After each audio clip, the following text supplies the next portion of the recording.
ధర్మము నిలబడాలి.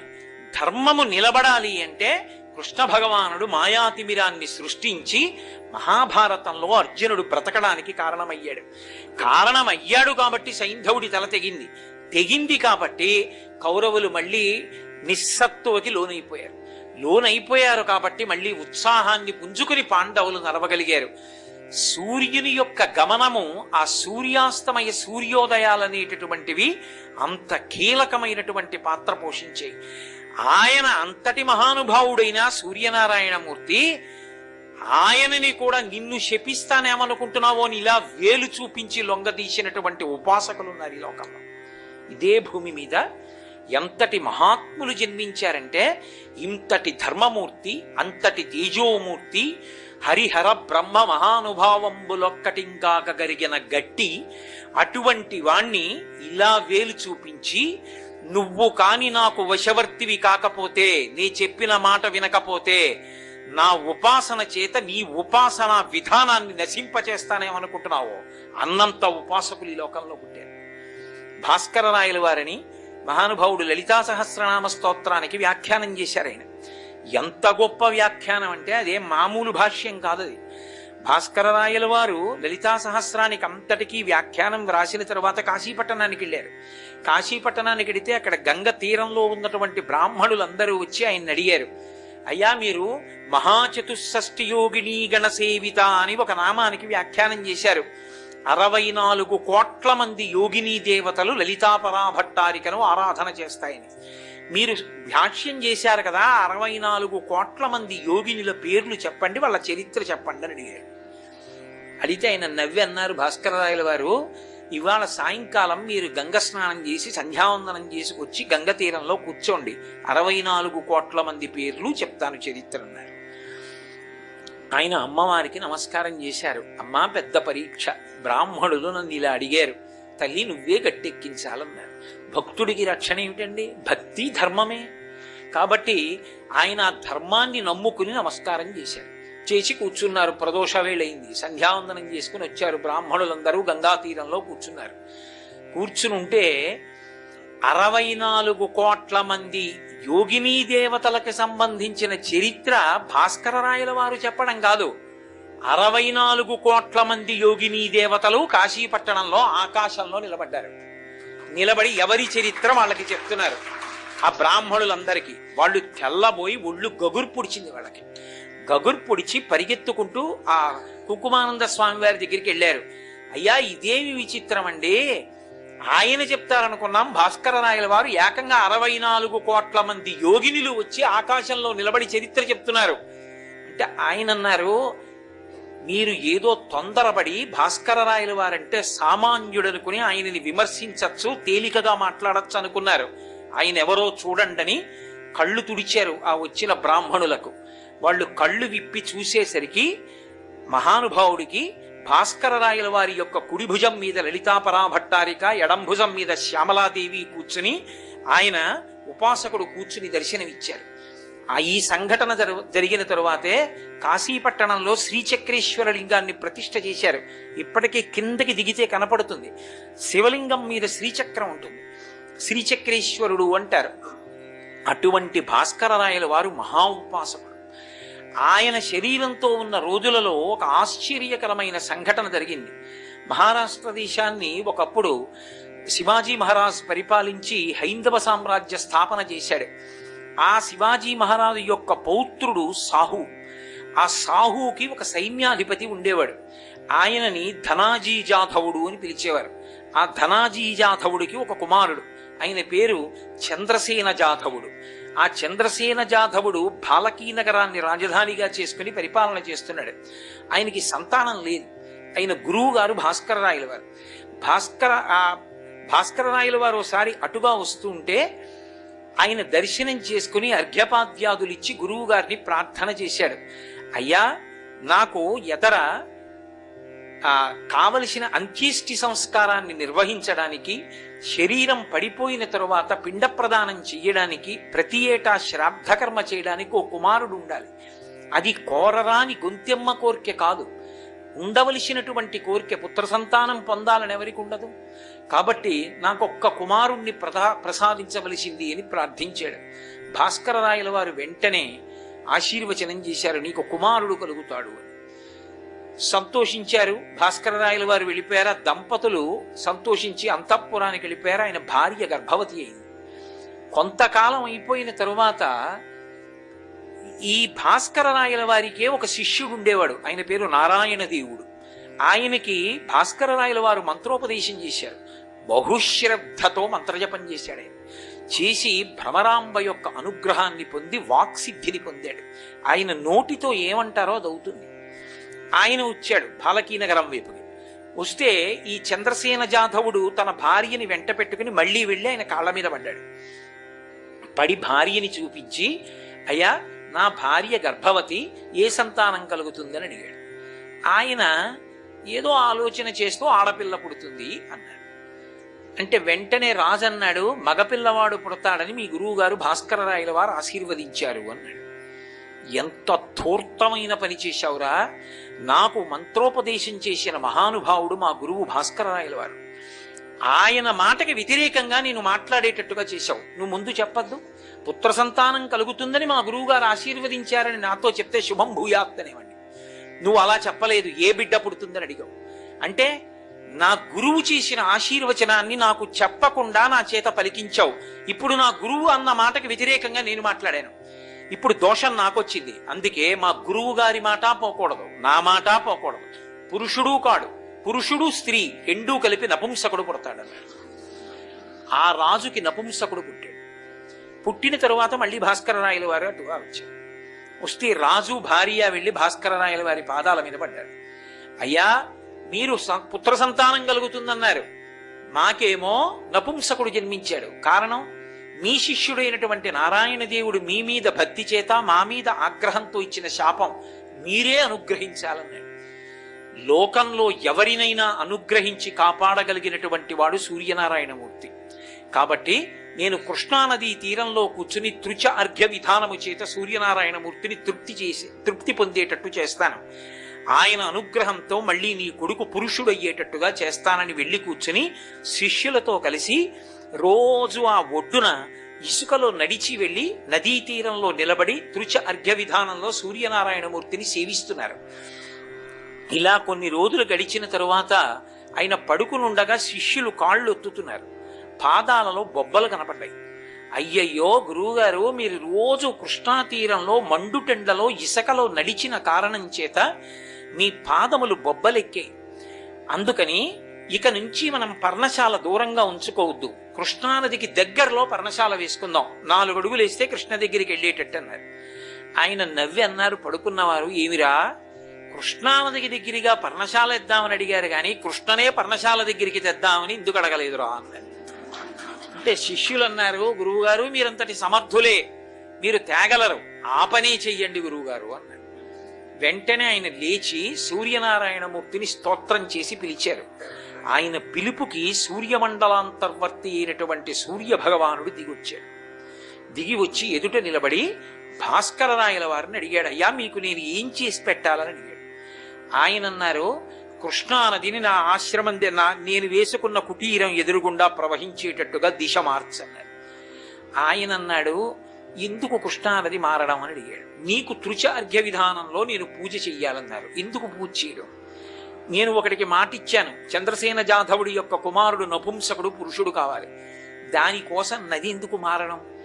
ఆ నది మారితే నాకు అర్ఘ్యం ఇస్తారు, అర్ఘ్యం ఇస్తే నేను తృప్తి పొందుతాను, తృప్తి పొందాక ఏం కావాలంటాను, మీరు అది అడుగుతారు, అంతే కదా, అదే ఇచ్చేస్తాను ఇప్పుడే, నదిని ఎందుకండి మార్చడం అన్నారు. ఆయన అన్నాడు, నేను చేతకాని వాడిని అనుకున్నావా? నేను పూజించకముందే నువ్వు ఇస్తే పుచ్చుకోవడానికి బిచ్చగాడినా? నేను అడిగింది చెయ్యి, నదిని నా కుటీరం ముందు నుంచి ప్రవహింపచేయను. ఆయన అన్నారు, అది నేను చెయ్యకూడదండి, నియమం ఉంటుంది లోకంలో. బ్రహ్మగారు ఈ సృష్టి చేసినప్పుడు నదులు ఎటు ప్రవహించాలో, నదములు ఎటు ప్రవహించాలో నిర్ణయం చేశారు. ఆ మార్గంలోనే వెళ్ళాలి తప్ప ఇంకొక మార్గంలో వెళ్ళకూడదు. కాబట్టి అది విడిచిపెట్టేసేయండి. మీకెందుకు, మీరు కోరినట్టుగా నేను చంద్రసేన జాధవుడి యొక్క కుమారుణ్ణి పురుషుణ్ణి చేస్తానన్నారు. కాదు, నది యొక్క దిక్కు మారుస్తావా మార్చవా? మార్చనంటావా చెప్పు. ఇక ఈ లోకంలో సూర్యనారాయణమూర్తి యొక్క ఆరాధనా విధానము లేకుండా శాపం ఇస్తానన్నాడు. అంతటి సూర్యుడు భయపడ్డాడు. తలుచుకుంటే అంతా చేయగలడు భాస్కర రాయలు వారు. సాధన చేత, తపస్సు చేత ఏ స్థితిని పొందారో చూడండి మహాత్ములు. ఆయన అన్నాడు, మీరు కోరినట్లే కృష్ణానది మీ ముందు నుంచి ప్రవహిస్తుంది, అలాగే నన్ను త్రిచార్ఘ్య విధానంలో తృప్తిపరచండి, అప్పుడే మళ్ళీ వచ్చి మీ కోరిక తీరుస్తా. కానీ అలా మార్చకూడదు కదా నది యొక్క ప్రవాహాన్ని. అందుకని మీరు ఎంతకాలం ఉంటారో అంతకాలం నది ఇటు ప్రవహిస్తుంది, తర్వాత నది మళ్ళీ యథారూపానికి వెళ్ళిపోతుంది. మీకు తృప్తేనా అన్నాడు. అలా ప్రవహింపజేయమన్నాడు. అప్పుడు నది ఆయన కుటీరం ముందు నుంచి వచ్చింది. ఇప్పటికీ భాస్కర రాయల వారు కోరినందుకు కృష్ణానది ఆయన పర్ణశాల ముందు నుంచి వెళ్ళింది అనడానికి ఇసుక పర్రలు సాక్ష్యం చెప్తాయిట. తర్వాత మళ్ళీ సూర్యుడు ఆయన పట్ల ప్రసన్నుడయ్యాడు ఆయన చేసిన త్రిచార్ఘ్య విధానానికి. ఏం కావాలన్నాడు. చంద్రసేన జాధవుడి కుమారుణ్ణి పురుషుణ్ణి చేయమన్నాడు. ఆ పిల్లవాడు పురుషుడైపోయాడు. మహారాజు సంతోషించి ఆయనకు అగ్రహారాలు ఇచ్చాడు. ఆ అగ్రహారాలన్నీ చింత చెట్లతో ఉంటాయి. ఆయన వాటిని బ్రాహ్మణులకు ఇచ్చేశారు. ఇచ్చేసి ఒక మాట చెప్పారు, ఇక్కడ పండినటువంటి చింతపళ్ళు, చింత చెట్లకి కాసిన కాయలు 1 రూపాయి కోరుకోకుండా తమ కొరకు వాడుకోవాలి, లేదా ఇతరులకు దానం చేయాలి. తప్ప ఎవడైనా ఇందులో 1 రూపాయి కోసం 1 చింతకాయ ఇచ్చినా సరే అందులో పురుగులు ఉంటాయని శాపం ఇచ్చారు. ఇప్పటికీ 1 పావలా పుచ్చుకుని చింతకాయ ఇస్తే అందులో పురుగులు ఉంటాయిట. కోసి ఎవరికైనా ఇస్తే చింతకాయ బాగుంటుంది. భాస్కర రాయల వారికి ఇచ్చినటువంటి వరం అని చెప్తారు. ఒకప్పుడు భాస్కర రాయల వారు సూర్యనారాయణమూర్తి యొక్క అనుగ్రహం చేత ఎప్పటివాడో కాడు. ఈ మధ్య కాలం వారు ఛత్రపతి శివాజీ కూడా కాదు, ఆయన మనవడు సాహు. ఆ సాహు దగ్గర ఉన్నటువంటి సైన్యాధికారి యొక్క కుమారుడు చంద్రసేన జాధవుడు. చంద్రసేన జాధవుడు యొక్క కొడుకు వృత్తాంతం భాస్కర రాయల వారి వృత్తాంతం మీకు నేను చెప్పింది. సూర్యుడు ప్రత్యక్షంగా అనుగ్రహించి వాళ్ళని కాపాడాడు. కాబట్టి అసలు సూర్యనారాయణమూర్తి యొక్క అనుగ్రహం లేనటువంటిది, ఆయన యొక్క అనుగ్రహం పొందనటువంటిది, ఆయన స్పర్శ లేనిది మీకు ఎక్కడా పడదు. అంతటి మహానుభావుడు. పిలిస్తే పలికేటటువంటి దైవం సూర్యుడంటే. పైగా మీకు ఎప్పుడైనా ఇతరమైనటువంటి దేవతాస్వరూపాల విషయంలో మూర్తి యందు మీరు చైతన్యాన్ని భావన చేసి మనసు నిలబెట్టాలి. సూర్యుడి యందు ఆ ఇబ్బంది ఉండదు. కళ్ళ ముందు మీకు కనపడుతున్నటువంటి చైతన్య స్వరూపం కాబట్టి ఎంతో సంతోషంగా ఉంటుంది. అదిగో ఎదురుగుండా వెలుగుల ముద్ద, నీ చెప్పేది వింటున్నాడు, కదులుతున్నాడు అని మనకొక గొప్ప తృప్తి ఉంటుంది. ఉన్నాడు మహానుభావుడు, వింటున్నాడని. అంత ప్రత్యక్షమైనటువంటి భగవత్ స్వరూపం. మనుష్యుడు మాంసనేత్రంతో చూడదగిన ఏకైక పరబ్రహ్మస్వరూపము సూర్యుడొక్కడే. ఆయనని మాంసనేత్రంతో మనం చూడగలం. అంతటి అద్భుతమైనటువంటి సూర్యస్వరూపం. అటువంటి మహానుభావుడు అసలు ఈ లోకంలో ఒక పెద్ద విశేషాన్ని సృష్టించాడు ఒకప్పుడు. ఒకే ఒక్క మాట ఎంత దూరం వెళ్ళిపోయిందో తెలుసా? ఇప్పటికీ సూర్యుడన్న ఒకే ఒక్క మాట వల్ల జరిగిపోయినటువంటి మలుపులు అనంతమైన మలుపులు.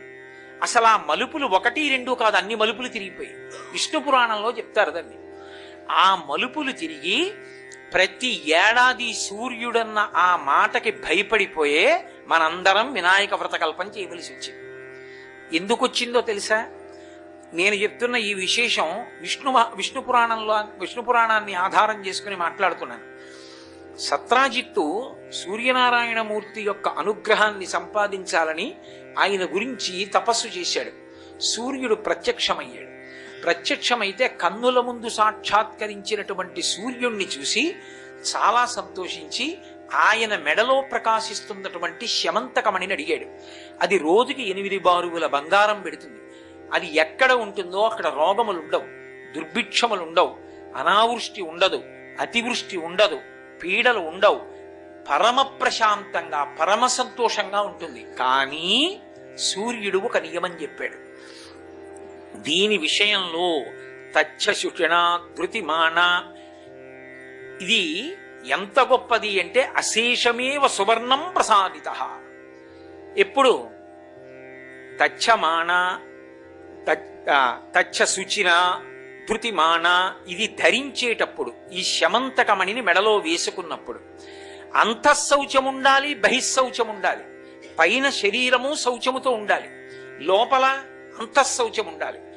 లోపల బయట కూడా పవిత్రత లేకపోతే, అలా పవిత్రత ఉంటే బంగారము ఇస్తుంది, అనావృష్టి ఉండదు, అతివృష్టి ఉండదు, రోగాలు ఉండవు, ఎవరికి బాధలు ఉండవు, ప్రకృతి యందు ఉపద్రవాలు ఉండవు, పరమ ప్రశాంతంగా ఉంటారు. అన్యదాధారయంతమేవా, ఒకవేళ దాన్ని కాని ఇంకోలా అంటే అంతఃశౌచం లేకపోయినా బహిశౌచం లేకపోయినా, ఈ రెండింటిలో ఏది లేకపోయినా శమంతకమణిని ధరించినప్పుడు దానివల్ల ఏమవుతుందో తెలుసా? హంతీతి, ఎవడు అలా వేసుకున్నాడో వాడు మరణిస్తాడు. అప్పుడది శుభప్రదమైన ఫలితములనివ్వదు, ఉపద్రవాల్ని తీసుకొస్తుంది. తస్మాత్ జాగ్రత్త అని శమంతకమణిని ఇచ్చాడు. ఆ ఒక్క మాట మలుపు తిప్పేసి పుచ్చేసుకున్నప్పుడు ఆ మాటని యథాతథంగా తీసేసుకుని సాధారణ వాక్యంగా తీసేసుకుని శమంతకమణిని పుచ్చేసుకున్నాడు. పుచ్చుకుని మెడలో వేసుకుని వస్తున్నాడు ద్వారకానగరంలో. అందరూ చూసిన వాళ్ళు సూర్యుడు నడిచి వచ్చేస్తున్నాడు అనుకున్నారు. ఆ మణికాంతి అలా ఉంటుంది. ఇది వెళ్ళి కృష్ణుడికి చెప్పారు. కృష్ణుడికి ఆయనే శ్రీహప్పతి, ఆయనకి ఎందుకండి ఆ మణి? ఆయనకి కావాలా? సాక్షాత్తు లక్ష్మికి భర్త ఆదిన్ శ్రీ సతి కొప్పుపై తనువుపై అంశోత్తరీయంబుపై పాదాబ్జంబులపై కపోలతటిపై పాలిండ్లపై నూత్న మర్యాదంచెందుకరంబు క్రిందగుట ఆపైనాకరంబుంటమేల్ కాదే రాజ్యము గిజ్యమున్ సతతమే కాయంబు నాపాయమే అంటాడు బలిచక్రవర్తి. లక్ష్మీదేవి ఆయన యొక్క భార్య కాగలిగింది. అటువంటి లక్ష్మికి భర్త అయినటువంటి శ్రీయప్పతి అందరినీ అనుగ్రహించగలిగిన వాడు, ఇందరికీ అభయమ్ములిచ్చుచేయి అని అన్నమాచార్యుల వారి చేత స్తోత్రం చేయబడినటువంటి వరదహస్తం కలిగినటువంటి వాడు. ఆయన కర్మ శమంతకమణికి ఆయన ఎందుకు ఆశపడతాడు? ఆ శమంతకమణి మరొక రూపంలో సూర్యనారాయణుని మెడలో ఉందంటే ఆయనది కాదది. ఆయనకి ఎందుకు ఆ మణి? ఆయన కొరకు కాదు, లోకం కోసం అడిగాడు. యాదవులందరి అభ్యున్నతి కొరకు. అది ఉగ్రసేన మహారాజు గారి దగ్గర ఉంటే కృష్ణుడు కాదు పట్టాభిషేకం చేసుకున్నది, ఉగ్రసేనుడికి ఇచ్చాడు రాజ్యం. ఉగ్రసేనుడికి ఆ మణి దొరికితే రత్నహారీచ పార్థివ అని లోకంలో పేరు. అమూల్యమైన మణులుంటే రాజు దగ్గర ఉండాలి అని. అవి ప్రజల యొక్క క్షేమానికి ఉపయోగపడతాయని శమంతకమణిని ఉగ్రసేనుడికి ఇమ్మన్నాడు. కానీ ఆ మణిని లోకోపకారానికి ఇవ్వడానికి సత్రాజిత్ ఒప్పుకోలేదు సరిగదా. కృష్ణుని యందు దుష్టమైన భావన చేశాడు. చిన్నప్పటి నుంచి చోరుడు, ఆ ఇంట ఈ ఇంట దూరి వెన్న దొంగిలించినవాడు ఈ మణిని తస్కరిస్తాడేమో అని భయపడ్డాడు. ఎప్పుడైతే ఆయనకి అంతఃశౌచం పోయిందంటే మనసులో సరి అయినటువంటి పవిత్రమైన భావన లేదు. ఇప్పుడు ఈ మణి ఎక్కడ తన దగ్గర ఉంటే కృష్ణుడు అపహరిస్తాడోనన్న బెంగతో తమ్ముడు ప్రసేనుడికి ఇచ్చాడు. ఆ ప్రసేనుడు మెడలో వేసుకుని వేటాడడానికి వెళ్ళాడు. వేటాడడానికి వెళ్ళినప్పుడు కృష్ణుడు కూడా వెళ్ళాడు.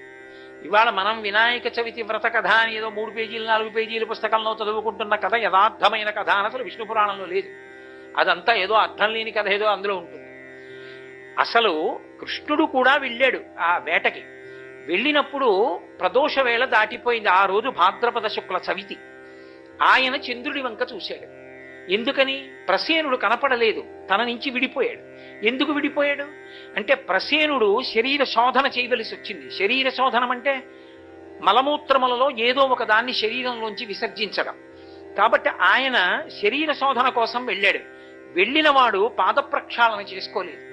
పాద ప్రక్షాళన చేసుకోకపోతే శౌచం ఉండదు. శౌచం ఉండకపోతే అది వ్యతిరేక ఫలితాలు ఇస్తుంది. ఇప్పటికీ మంధనికి దగ్గర ఒక ఊరుంది సుందిళ్ళ అని. సుందిళ్ళ అన్న ఊళ్ళో యోగలక్ష్మీ నరసింహస్వామి గారు ఉంటారు. ఆ ఊరు ఎవరైనా బయలుదేరారనుకోండి, అంతఃశౌచం బహిశౌచం లేకపోతే ఆ ఊరు వెళ్ళరు, ఇంకో ఊరేదో పెడతారు. ఒకవేళ ఊరు వెళ్ళాడనుకోండి, ఆ దేవుడి ఆలయంలో గడప దాటి లోపలికి వెళ్ళేటప్పుడు శౌచం లేకపోతే స్పృహ తప్పి పడిపోతారు.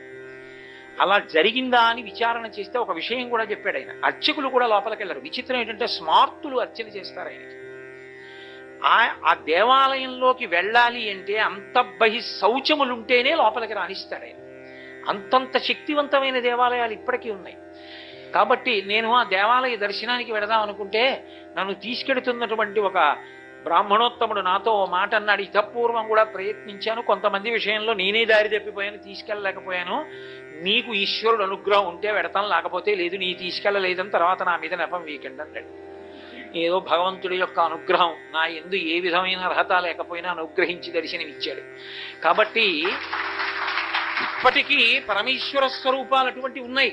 కాబట్టి బహిశౌచం లేదు. ఎప్పుడైతే శరీర శోధన చేసి పాద ప్రక్షాళనం చేయలేదో ఆయనకి శౌచం పోయింది. శౌచం పోగానే ప్రదోష వేళ దాటింది. అప్పుడే దాటగానే సింహం వచ్చి ప్రసేనుండి కొట్టేసి ఆ శమంతకమణిని నోట కరుచుకుంది. ఈలోగా కృష్ణుడు చీకటి పడిపోయిందని చూశాడు. చంద్రుడి వెలుతురు సరిపోవట్లేదు, చవితి నాటి తిథి. ఇప్పుడు చీకట్లో ఏం వెతుకుతాం, రేపొచ్చి వెతుకుదామని ఇంటికి వెళ్ళిపోయాడు. అప్పుడు చూశాడు చవితి చంద్రుణ్ణి. విష్ణు పురాణం అలా చెప్పింది. ఆకాశంలో చంద్రుణ్ణి ఎప్పుడు చూశాడు అంటే ప్రసేనుడితో వేటకెళ్ళినప్పుడు చూశాడు అని. ఇంటికొచ్చి మరునాడు ఉదయమే పరిగెత్తాడు. ఎందుకనంటే భయం వేసింది. ఒరే, మణిని అడిగాను నేను సత్రాజిత్తుని, ఉగ్రసేనుడి కోసం, ప్రజల కోసం ఇవ్వనన్నాడు. ప్రసేనుడితో వేటకెళ్ళాను. ఇప్పుడు ప్రసేనుణ్ణి చంపేసింది నేనే అంటారేమో. అసలు ఇంటికి వచ్చాడో లేదో, ఇంటికి రాలేదు. మళ్ళీ పరుగున వెళ్ళి వెతికాడు. వెతికితే ప్రసేనుడు కనపడలేదు. ప్రసేనుడి యొక్క శరీరము కనపడలేదు. ఆయన కట్టుకున్నటువంటి బట్టలు కనపడ్డాయి, ఎముకలు కనపడ్డాయి. శుభ్రంగా తినేసింది మాంసం అంతా సింహం. అయ్యా, సింహం కదండి తింది, నేను చంపితే మాంసం ఏమైపోతుంది? శరీరంలో సప్తధాతువుల్లో ఎముకలే ఎందుకుంటాయి? అందాం అనుకున్నాడు అనుకోండి. నువ్వు చంపకపోవచ్చు, కానీ నిన్న రాత్రి చంపించి వదిలేస్తే సింహం తినేసిందంటారు.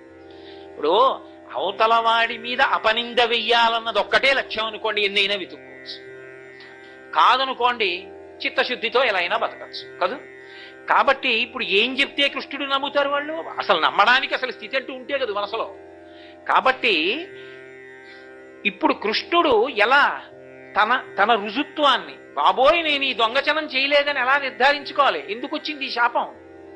ఎందుకు వచ్చింది నీలాపనిందా? సవితి నాటి కృష్ణుణ్ణి చూశాడు ఆకాశంలో. సవితి నాటి కృష్ణుణ్ణి చూస్తే శాపం ఎందుకు వచ్చింది? మళ్ళీ ఒకదాంతో ఎన్ని మలుపులు వచ్చాయి ఒక్క సూర్యుడి మాటకి. అంటే ఆయన ఏదో పిండి వంటలు అవి తినేశాడు, ఏదో నమస్కారం చేశాడు, చేతులానే కాళ్ళు అనలేదు, కాళ్ళానే చేతులు అనలేదు, ఇవన్నీ ఏం లేవు. అన్ని లోకములను విహారం చేస్తూ విఘ్నేశ్వరుడు చంద్రలోకానికి వెళ్ళాడు. చంద్రుడికి కించిత్ అహంకారం. లోకంలో ఎప్పుడైనా అందమైన వాళ్ళని వర్ణించవలసి వచ్చిందనుకోండి, చంద్రవదన, పూర్ణచంద్రముఖి అని వర్ణిస్తూ ఉంటారు. అందగత్తెల్ని చెప్పవలసి వస్తే నాతో పోలుస్తారు. ఇంత అందగాండని ఆయనకు అతిశయం. విఘ్నేశ్వరుడు గుజ్జు రూపుడు, పెద్ద లంబోదరం, బొజ్జ అవి ఉంటాయి. పైకి అలా కనపడినా లోపల చంద్రబింబం అంత చల్లతనం ఉన్నవాడు, లోకానుగ్రహ కారకుడు, విఘ్న వినాశకుడు. ఆయనది ఆంతరమైన అందం, చంద్రుడిది బాహ్యమైన అందం. బాహ్యమైన అందం చేత అహంకారం ఉన్నవాడు విఘ్నేశ్వరుడిని చూసి పక్కున నవ్వాడు. విఘ్నేశ్వరుడు చూసి అన్నాడు, ఒరే నీ అందం చేత నీకు అహంకారం వచ్చింది. అహంకారానికి ఈశ్వరుడిచ్చిన విభూతి పనికి రాకూడదు. నీతో అందరినీ పోలుస్తున్నారని కదా పకపక నవ్వావు నన్ను చూసి. ఇకపైన ఎవరైనా నీ వంక చూస్తే వాడికి నీలాపనిందలు వస్తాయి.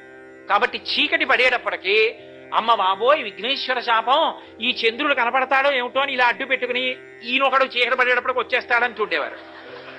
ఇలా అందరూ ఆయన్ని చూడకుండా ఇలా అడ్డు పెట్టుకుంటుంటే ఇంకా చూసేవాడెవడు, వర్ణించేవాడెవడు? ఆయనకి సిగ్గేసింది. చిచి నేను వస్తే ఎంత రాకపోతే ఎంతని సముద్రంలోకి వెళ్ళిపోయాడు. లోకంలో చంద్రబింబం లేదు. ఇది జరగడానికి ముందు చూశాడు కృష్ణుడు, అందుకొచ్చింది నీలాపనింద. అప్పటికి లోకంలో ఎవరు చూడటం లేదు.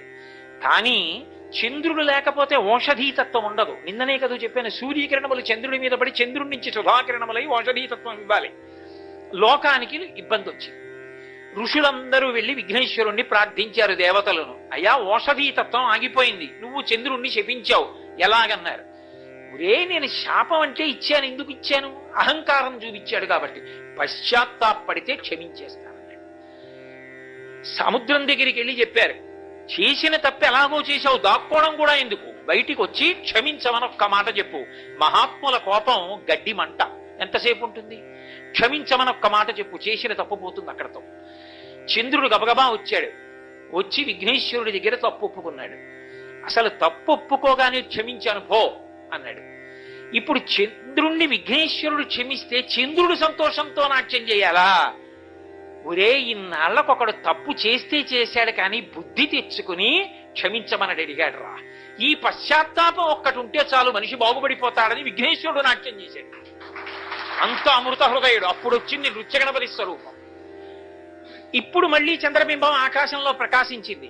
పూర్తి శాపావకాశం కాదు, అహంకారం ఉండకూడదని లోకానికి గుర్తుండడం కోసం భాద్రపద శుక్ల చవితి నాడు చూస్తే మాత్రం నీలాపనిందలు వస్తాయని అదొకటి ఉండిపోయింది. అప్పుడు చూశాడు కృష్ణుడు ప్రసేనుడితో వెళ్ళి. అందుకు నీలాపనింది వచ్చింది. శమంతకమణిని కృష్ణుడు ఎత్తుకుపోయాడు. శమంతకమణిని కృష్ణుడు ఎత్తుకుపోయాడన్న అపవాదం వస్తే అక్కడ ప్రసేనుడి శవం కనపట్టలేదు. అయ్యా సింహం తినేసిందండి అంటే నిన్న రాత్రి నువ్వే చంపించావు, సింహం తినేసింది అంటారు. ఎలా? అందుకని సింహం యొక్క చరణ విన్యాసాన్ని పట్టుకుని దాని పాదముద్రలు పట్టుకుని వెడితే భల్లూక చరణ విన్యాసం కనపడింది. అంటే ఏదో భల్లూకం మళ్ళీ సింహాన్ని చంపింది అంటే సింహాన్ని చంపగలిగిన భల్లూకం అది, అదేదో ఇంతకన్నా గొప్పది. అందుకని ఆయన మళ్ళీ ఆ భల్లూక చరణ విన్యాసం పట్టుకుని వెళ్ళాడు. వెడితే అది ఒక గుహలోకి వెళ్ళింది. గుహలో చీకటిగా ఉంది. కాంతి ఆయన శరీర కాంతి, నీలకాంతి ఆయనకి దీపం అయింది కృష్ణుడికి. ఆయన లోపలికి వెళ్ళాడు. లోపలికి వెడితే ఓ ఊయలలో ఓ చిన్న పిల్లవాడు పడుకుని ఉన్నాడు. మంచి యవ్వనంలో ఉన్నటువంటి ఒక బాలిక అక్కడ నిలబడి ఊయల ఊపుతోంది. ఊపుతూ ఆవిడ గబగబా వచ్చి అక్కడ నిలబడి ఆ ఊయల మీద పిల్లవాడు ఆడుకోవడానికి శమంతకమణిని కట్టారు. సూర్యుడిలా ప్రకాశించే శమంతకమణిని ఊయలలో పడుకున్న పిల్లవాడు చూసి ఆడుకుంటున్నాడంటే వాడి కంటి శక్తి చూడండి, వాడెంత బలవంతుడు. ఈ పిల్ల కృష్ణుడిని చూసింది. చూసి చూడడంతోటే గొప్ప అందగాడు కదండి మహానుభావుడు. జలధర దేహు నాజాను చతుర్బాహు సరసీరు హక్షు విశాల వక్షు జారు గదా శంఖ చక్ర పద్మ విలాసు కంఠ కౌస్తుభమణి కాంతిభాను కమనీయ కటిసూత్ర కంకణ కేయూర శ్రీవత్సలంచనంచిత విహారు అని పోతన గారు వర్ణించినట్టుగా అద్భుతమైనటువంటి స్వరూపం. అది చూసి ఆ పిల్ల మోహించింది. అబ్బాయి ఎంత అందగాడు. ఇప్పుడు గభాల్ని ఏమైనా మాట్లాడతాడేమో, ఈయన గాని మాట్లాడా మా నాన్నకి వినపడుతుంది. జాంబవంతుడు మహాబలవంతుడు, వస్తే చంపేస్తాడు ఇతను. ఆ పిల్లకి తెలియదు పాపం. చూడగానే ఆయన్ని ఆ ముగ్ధమోహన స్వరూపాన్ని చూసి మోహించి శమంతకమణి వంక చూస్తున్నాడు కృష్ణుడు. ఆయనకి చెప్పినట్టుగా ఈ శమంతకమణి ఇక్కడికి ఎలా వచ్చిందో తెలుసా? నువ్వు దీనికోసమే వచ్చి ఉంటావు. ఇది ఎలా వచ్చిందో చెప్తాను విను. తెచ్చినవాడు సామాన్యుడు కాడు, ఇక్కడ ఉండక వెళ్ళిపో. ఇంత కోమలమైన శరీరాన్ని మా నాన్న వచ్చి యుద్ధం చేసి చంపుతాడేమో, అదే ఆవిడ బెంగ. అందుకని ఏడుస్తున్న పిల్లవాడికి ఊయల ఊపుతూ పాడుతూ చెప్పినట్టుగా చెప్పింది. ఆవిడంది సింహ ప్రసేనమవధీహి సింహో జాంబవతాహతః సుకుమార కమారోధీహి తవ హ్యేషా స్యవంతకః అని. వినాయక వ్రత కల్పంలో కథంతా చదవక్కర్లేదు, ఈ ఒక్క శ్లోకమే చదువుకున్నా చాలు. ఇదొకటే చదవమని చెప్పారు. ఎందుకనంటే ఆవిడ చెప్పింది సింహ ప్రసేనమవధీహి, సింహం ప్రసేనుణ్ణి చంపింది. సింహో జాంబవతాహతః, ఆ సింహాన్ని జాంబవంతుడు చంపాడు. సుకుమార కమారోధీహి, సుకుమారక అంటే ఓ పిల్లవాడా ఏడవకు. తవ హ్యేష శమంతకః, ఈ శమంతకమని నీకోసమే తెచ్చాడు మీ నాన్న జాంబవంతుడు. ఈ పిల్ల జాంబవతి. ఉయ్యాల్లో ఉన్న పసిపిల్లని కృష్ణుడు ఎలా పెళ్లి చేసేసుకుంటాడండి? అసలు అలా రాసేస్తే కొంచెం పిల్లలకి వెంటనే దాని మీద నమ్మకం పోయి మరి అంత అన్యాయంగా పసిపిల్లల్ని పెళ్లి ఏమిటండి అని పాపం వాళ్ళు అడిగారంటే అడగరండి. నేను ఎక్కడికి వెళ్ళినా చాలా మంది పిల్లలు నన్ను ఈ మాట అడుగుతుంటారు. అందులో భాద్రపద మాసంలో ఉపన్యాసాలకు వెళితే ఈ ప్రశ్న ఎక్కువ వేస్తారు. అని అంత ఉయ్యాల్లో పిల్లని పెళ్లి ఏమిటండి అంటుంటారు. ఉయ్యాల్లో పిల్లని పెళ్లి చేసుకోలేదు. ఉయ్యాలలో జాంబవంతుడి కొడుకున్నాడు, ఊపింది యవ్వనంలో ఉన్న జాంబవతి. జాంబవంతుడి కూతురు ఊపుతూ ఈ శ్లోకం చెప్పింది. సుకుమార కమారోధీహి, ఓ తమ్ముడా పిల్లవాడా ఏడవకురా. తవ హ్యేషా శమంతకః, శమంతకమని నీకేరా అంది. పైకి పిల్లవాడిని ఊపుతూ తమ్ముడికి చెప్తున్నట్టుంది. ఇది ఎవరికి చెప్పింది?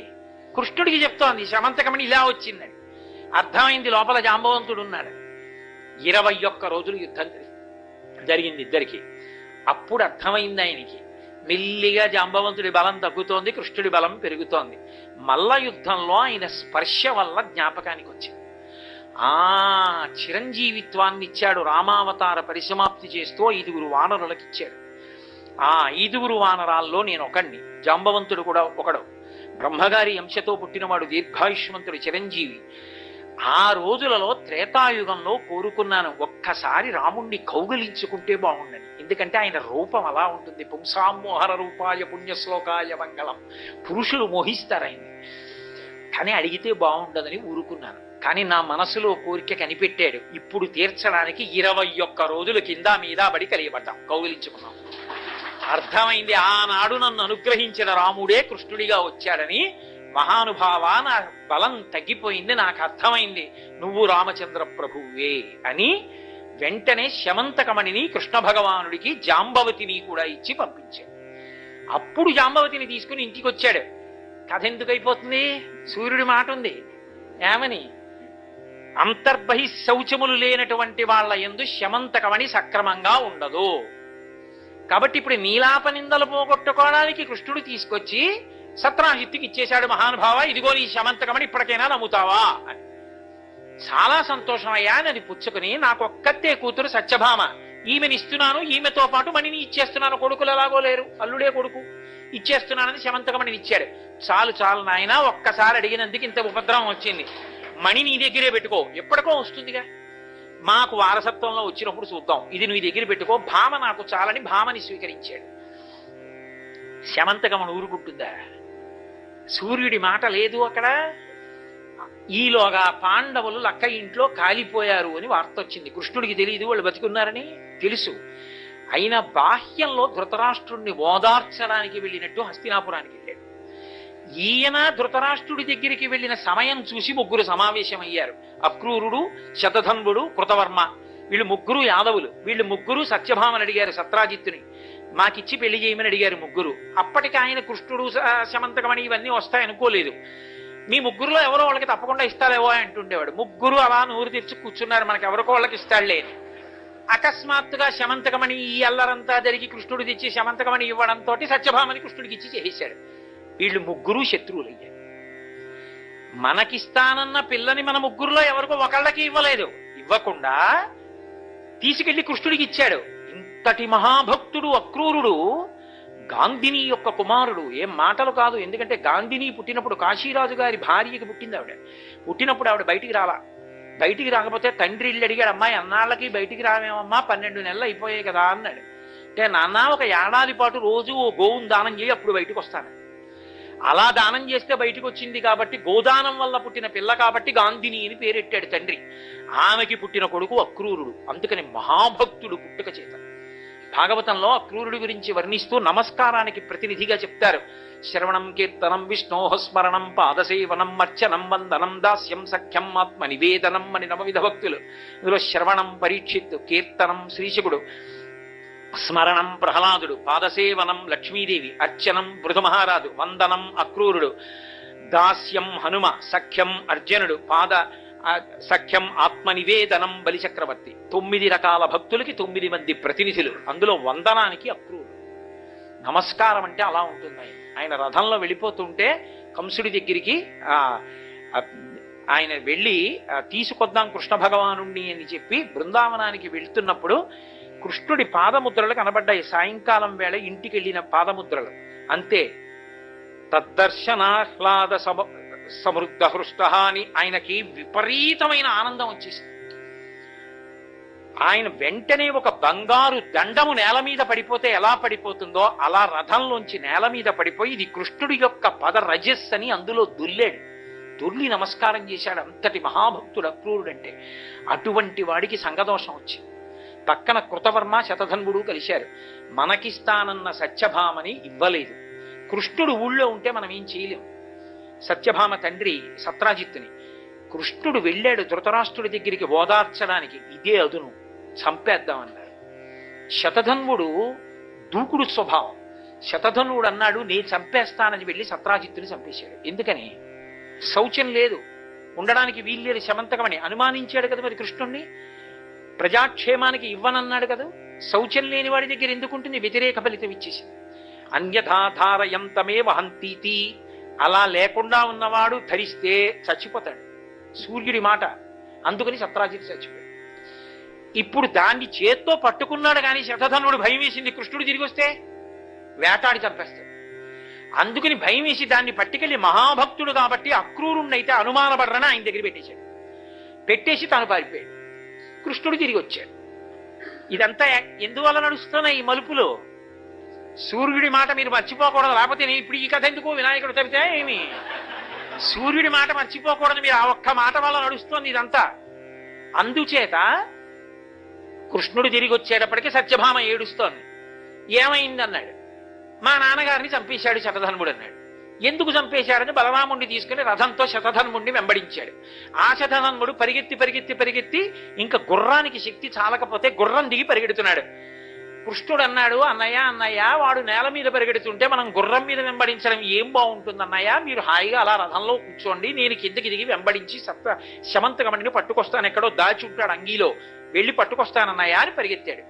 ఆయన దూరంగా వెళ్ళేదో పొగలో దూరాడు, ఈయన పొగలో దూరాడు, ఇద్దరికి యుద్ధం జరిగింది, చచ్చిపోయాడు ఆ శతధన్వుడు కృష్ణుడి చేతిలో. ఒళ్ళంతా వెతికాడు, ఎక్కడా లేదు శమంతకమణి. తిరిగి వచ్చేసాడు. తిరిగి వచ్చి అన్నయ్య అన్నయ్య చంపేశాను శతధన్వుడు అన్నాడు. పోన్లేరా మంచి పని చేశావు, శమంతకమణి అన్నాడు. లేదన్నయ్య శతధన్వుడి దగ్గర అన్నాడు. బలరాముడు అన్నాడు, చీ దూర్తుడా, చిన్నతనం నుంచి ఇదే దొంగ బుద్ధిని.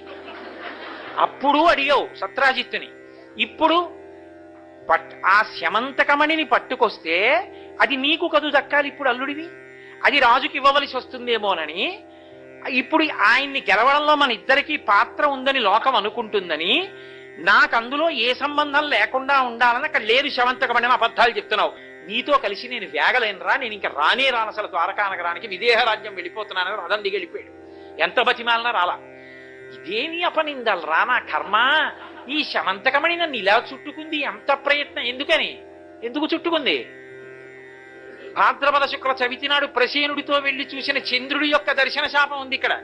అందుకుని కృష్ణుడికి నీలాపనిందం. ఒక్క సూర్యుడి మాట ఎన్ని మలుపులు తిరుగుతోందో చూడండి. ఆయనకి ఏం చేయాలో అర్థం కాక తలపట్టుకుని ఇంటికి వచ్చాడు. పోని సంతోషంగా ఒక్క భార్య అయినా వచ్చి కాసి నిమ్మకాయ నీళ్ళిచ్చిందా అంటే, సత్యభామంది మా నాన్నగారు కదా నన్ను శమంతకమణిని ఇచ్చారు, సత్రాజిత్తు శమంతకమణిని కృష్ణుడికి ఇచ్చారని లోకం అనుకుంటుందేమో, అసలు ముందు దాన్ని ఇచ్చిన వాడెవరు? జాంబవంతుడు. జాంబవతి ఏమనుకుంటుంది, అసలు మా నాన్నగారు కదా శమంతకమణిని ఇచ్చారు, పట్టుకొచ్చి మా ఆయన మళ్ళీ ఆయనకి ఇచ్చి ఆయన దగ్గర ఇంకో పిల్లని శమంతకమణిని పుచ్చుకుని సత్రాజిత్తు ఇచ్చాడని ఆయనకి కీర్తి తెస్తున్నాడు సత్యభావం పరంగా. పాపం ఇచ్చిన మా నాన్నగారి ప్రతిష్ట పోయింది అని మా నాన్నగారి పేరు ఎక్కడొచ్చేస్తుందో అనే నా భర్త అయిన కృష్ణుడు మహామాయావి, అందుకే సత్రాజిత్తు చచ్చిపోయేటట్టుగా చేసి శమంతకమణి ఎటో పోయిందంటున్నాడు. సత్యభామంది పాపం పిచ్చి, మా నాన్నగారేమో శమంతకమణిని ఇచ్చారు, మా ఆయన ఏం చేశాడో తెలీదు, జాంబవంతుడే ఇచ్చాడని జాంబవతికి ప్రీతి కలగాలని మా నాన్నగారి దగ్గర అది పోయిందని ఇప్పుడు కపట నాటకం ఆడుతున్నాడు. ఇద్దరూ నింద చేశారు. అమ్మ నాయనోయ్, ఒక నింద తప్పుకుందామంటే మణిని పట్టుకొచ్చినందుకట అన్నయ్య వెళ్ళిపోయాడు, ఇటు ఇద్దరు భార్యలు మూతి ముడుచుకుని మాట్లాడటం లేదు. ఇదెక్కడి ప్రారంధం వచ్చింది నాకు, అసలు ఈ మణి ఏమైపోయిందని ఆలోచించాడు. ఈ మణి ఎక్కడుంది? అక్రూరుడి దగ్గర ఉంది. అక్రూరుడు ఈ మణి పుచ్చుకొని బాధాపరితప్త హృదయుడయ్యాడు. ఎంత తప్పు పనిచేశాన్రా, సత్యభామ నాకు లభించకపోతే వచ్చిన నష్టం ఏముంది? తొందరపడి సంగదోషంతో ఉద్రేకంలో సత్రాజిత్తుని చంపమన్నాను.